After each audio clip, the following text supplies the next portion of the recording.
মহিলা হল হজ যাইন তার লগে মহরেম নাই কইন আমার বেয়াই আসেন বেয়াই লগে বেআইন আসেন আমি বেআইনের লগে তামু বেআই দিয়ে আমি কিতা করতাম আর আস্তা বোধ যাইতে নিজর হাতে বাটাতনে গুয়া বার করিয়া বেআইর হাতও লাগাইয়া দিতরা শুনুন দিয়া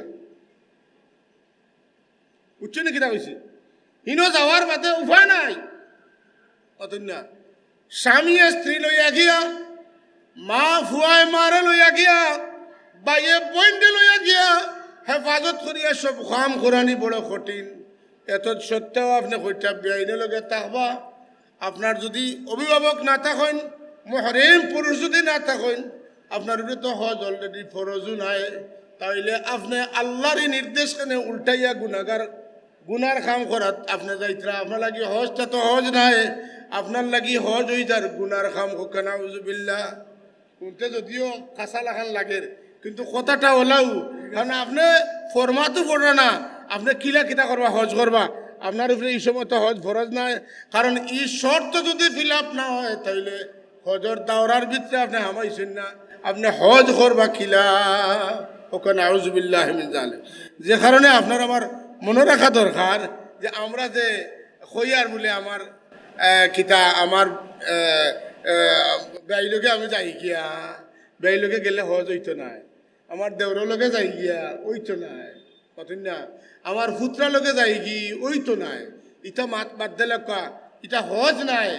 যা অসংখ্য ত্রুটি বিচ্যুতি আমরা মাঝে হইয়া যার যেগুলা সম্পর্কে আমরা আর মুখ না খুললে ওর না বিদায় মাথা লাগে দুইটা কথা কইছি মনে রাখবা যারা হজ ফরজ উমরাত যাইত্রা আর আরেকগুলোর উপরে হজ ফরজ নাই কিন্তু মোহরম নাই এর লাগে হজ ফরজ নাই আপনার জুস উঠিছে আপনি যাইত্রা এটা আল্লাহর নাফরমানি আপনি জানিয়া রাখুন যেন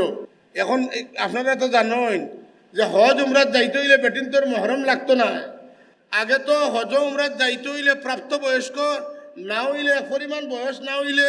বয়স্ক এখন মানুষের লগে থাকা লাগতো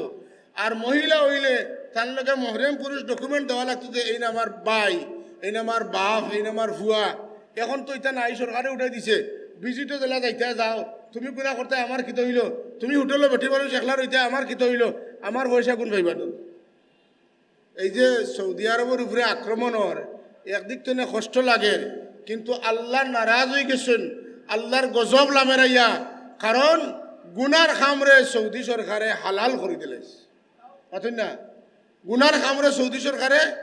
হালাল করে দিলাইছে এর লাগি আপনার আমার মা বইনহলরে সচেতন করা দরকার যদি মহরিম পুরুষ তার লগে থাকেন না চারা না থাকে তাহলে হজ উমরাত যাক্কা না বরং তাইন বাড়িত বই আল্লাহ বিল্লাহ করুকা হ্যাঁ কিন্তু যদি ইলা খাম তাইন করিলাইন তাইলে নিজেও গুণাগার হইবা যারা বাড়িতে অনুমোদন দিয়া দিতে যাক্কা এরাও গুণাগার হইবা যারা লগে যাইবা তারারও গুণাগার বানাইবা হজর সিজন আইলে মানুষের জিকাই না আমরা রে হাসা কথা তো খোয়াও লাগে না বলে আমার হুয়া জিদ্দাতনে আইয়া নিব ইবাদু ইটা খিলা 48 মাইল পরিমাণ যদি দূরত্ব হয় তাইলে কোনো মহিলা বাড়িতে বার হইতে তার লগে মহরম লাগবো না আজকাল তো আস্তা দুনিয়া ঘুরাইতে বেটিনতে কোনো অসুবিধা নাই আস্তা দুনিয়া ঘুরিতরা আর এটা হজরেও বানাই নিছেন দুনিয়া ঘুরা আর কিতা কইতাম আপনারা দেখরা খোয়া লাগতো না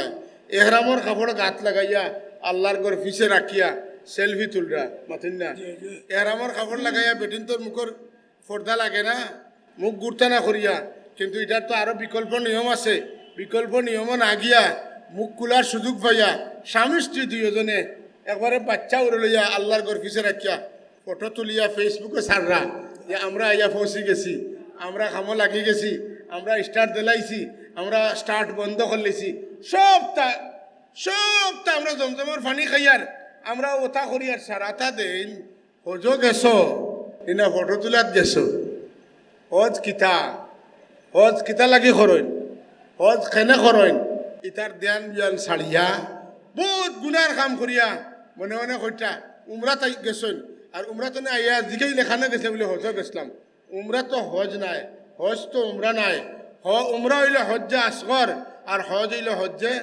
আকবর হজ আর উমরা কোনোদিন সমান নাই আল্লাহ নবী ফরমাইছেন একজন মানুষ উমরা করলে এক উমরার বাদে বাদে যে উমরা করবা দুইও উমরার মাঝখানে যত গুণা আছে বাদর উমরার কারণে সব গুণা মাফ হয়ে যায়। আর একজন মানুষ যদি হালাল মাল লইয়া হজ যায় আর আল্লাহ তার হজ কবুল করেন তাহলে তার জীবনের পিছনের সমস্ত গুণা আল্লাহ মাফ করে দেন। এর লাগে হাজরিনে কেরাম হজর লাগে নিয়তই তৈব খালিস আল্লাহরে সন্তুষ্ট করতাম ও নিয়তে হজ দেওয়া লাগবো। এবং প্রত্যেকটা কাজের মধ্যে একটা চিন্তা থাকা লাগবো যে আমি যে হরমর ভিতরে হামায়ার যে হরমর ভিতরে হামানি মানি আমি কিতাও ইয়ার বলে আমি যদি অপরাধী হই তাইলে পুলিশে আমারে ধরতে পারতো না। হরম তোরে 12 দিন বাদে ধরবো আমি অত বড় টাকা তৈয়ার কিন্তু আমার যে পর্দার খেলাফর বেটিন তোর বিশেষ করিয়া বড় মুসিবত এই হজর প্রশিক্ষণ হজর আপনার আমল হজর কোন কোন খাস্তনে বাঁচিয়া থাকা ওবাদে গল্প স্বল্প হাসি ঠাট্টা পুরুষ সকল মহিলা সকলের লগে লইয়া গেলে তান বিবু লইয়া গেছেন বিবি যে রুমত থাকেন এই রুমতো আরো বহুত মানুষের বিভিন্ন থাকেন তাই গিয়া তান বিবিল লাগাল ভাইতা করিয়া সকল বিভিন্ন তোর লাগাল ভাইয়া আইতরা ওটা হজ নিছা সকল মাতন না তা আসান না মিশা এর বাদে আছে হজ নষ্ট করে খিতায় রফস ফুসুক আর দিদালে ও যে গালিগালাজ একটা মানুষে যে ট্রেভেলসে যে কোম্পানি আপনারে নিল কোনো অসুবিধার কারণে হয়তো জেলা কইছে ইলা ওর না তে তোরে চিনাইয়া ছাড়মু তোরে দেখাইয়া ছাড়মু আমি হজ বুঝিয়ান না তোরে খানো ভাইতাম মারতাম খেনে বলে তুই আমারে কইসলে ও বেলা অতাদি খাওয়াইবে হো বেলা অতাদি খাওয়াইবে আমার খানি খই আমার বিছনা খই আমার বিবি খই ইটা লইয়া যে সুপ শুরু হয় এটা হজ হয়ে যায় আর তাইন হয়ে যায় এই সময় আস্থা দুনিয়ার শয়তান যা আছে তাতে লাগাইয়া দে বলে চাচার 10 লাখ গুণ খাইয়া লোক স্যার কতকা চাব এই সমস্ত সমস্যা হল লইয়া মানুষ যায় এর লাগিয়া আমরা যে হজর আগে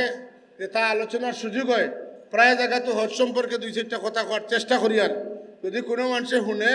আর তার নিয়তটা খালিজ করিয়া আল্লাহরে খুশি করে লাগি যায় আর মনে করে তো মুখে ওয়াজ খরচা শুনছি তাইলে আমরাও কিছু সবর বাকিদার হইব ওই না। আর একদিকে 2 নম্বর হইল কি একটা দায়িত্ব হইল যে মানুষ যখন যে সময় যে ফিতনাত পড়ে এই ফিতনা সম্পর্কে মানুষের সচেতন করা যে গুনার খাম সম্পর্কে মানুষের সচেতন করা এগুলো মানুষে যে ফুয়াফুড়ির দোয়াই দিয়া হজ যাই না আরেকগুলো মানুষে যাইমুতে বাদে যাইমু আরেকগুলো মানুষে ইবার যাইকি উমরাত বাদে যাইমু কি হজ এই সমস্ত করিয়া যে দায়িত্ব অবহেলা করা এবং বিনা হজে মারা যাইতরা এই সমস্ত মানুষ হ্যাঁ যে পাপর কাম করা এই জিনিসটা মানুষের মাথাত আর না যে কারণে হজর অন্যান্য মাসাইল জানার আগে আগে এই মাসলাগুলা জানা দরকার। 1 নম্বরে যে বছর হজ ফরজ ও বছর হজ আদায় করা ফরজ